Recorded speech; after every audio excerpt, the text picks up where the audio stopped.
আসসালামু আলাইকুম, কেমন আছেন? অবাক হচ্ছেন না দুইটা ফুল একসাথে? হ্যাঁ, এই যে দেখেন আমার করলা গাছে করলা ফুল এসেছে। এই পর্যন্ত ২-৩টা ফুল চলে এসেছে এবং আমি সব ক্রস পলিনেশন করেছি। কারণ কোনো ছেলে ফুল নেই।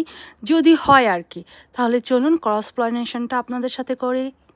এই যে সরি, এই যে এটা আমি খুলে নিয়েছি পাপড়িটা। এখানে কিন্তু পুরোপুরি পলিনেটর দিয়ে মানে পাউডার যে আছে সেটা দিয়ে ভরা। তো এটা আমি ফুলের আগায় দিয়ে দিচ্ছি। এই যে দেখেন, এটা যে পলিন দিয়ে ভরা, এটা কিন্তু দেখাই যাচ্ছে। তাহলে চলুন এটাও করে দিই যদি হয় আর কি। আর অবশ্যই আমি আরেকটা জিনিস দেখাবো, সেটা মানে ওরা হবে কি না আমি জানি না। তো আগে যেগুলো আমি ক্রস পলিনেশন করে দিয়েছি এইভাবে, ওকে, আর এটা এখানে রেখে দিই।